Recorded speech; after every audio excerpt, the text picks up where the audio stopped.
So, Tom Hardy, what makes him so attractive? And what can you learn from him so that you can look better too? In this video, we'll take a look at his natural assets, his style and grooming choices, as well as his imperfections to see how he always maintains a great look. Tom Hardy definitely has some striking natural features, which in all truth puts him at an aesthetic advantage over lots of guys. First thing that strikes me about him is actually he's got great lips. Most men have quite thin lips, but it's kind of the opposite for him. He also has an overall fantastic jawline and facial structure, with prominent cheekbones and strong facial symmetry, which are generally all seen as quite attractive traits. And also, for his age, he has a pretty good hairline. It is a little bit bumpy, it kind of goes back and forth, but there's no real strong recession. What aesthetic then does Tom Hardy go for, and how does he pull it off? It's clear to me that Tom loves the rough and ready bad boy look. Either that or his stylist loves it. He'll almost always have some form of facial hair, paired with some form of badass jacket, normally like a leather jacket. Depending on what he's filming, you'll also see him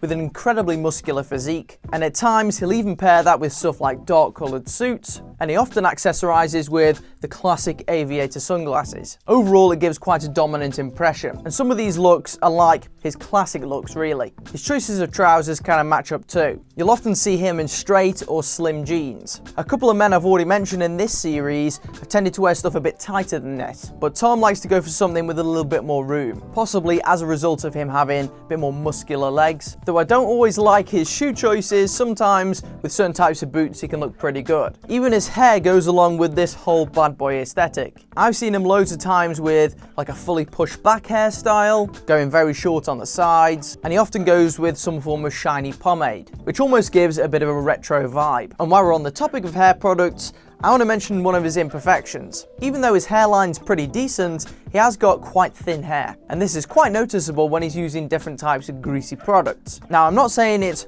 really thin by any means, it's probably thicker than mine, but sometimes he chooses to use a matte product, and I think it looks better than when he was using pomades or gels. It makes the hair look a bit more thick and full, and you can't see straight through to the scalp the same. That being said, it probably doesn't suit his whole bad boy aesthetic quite as well, but overall, it could be an improvement. How does he also deal with his nose? Because I'd say he's got a relatively large nose. His use of facial hair seems to somewhat neutralize the overall appearance of this, with his beard or stubble making this overall seem maybe fractionally smaller, especially when he's got a more full beard that extends the length of his head. Tom Hardy is a great example of how to utilize signature looks, with clothing that suits his personality and style to a T. Let me know in the comments, what do you think of Tom Hardy's style? Is he stylish? Is he not so stylish in your opinion? And then on the end screen of the video, I'm going to link one of the previous videos as well as the playlist so you can watch more of these. So I'll see you in the next one.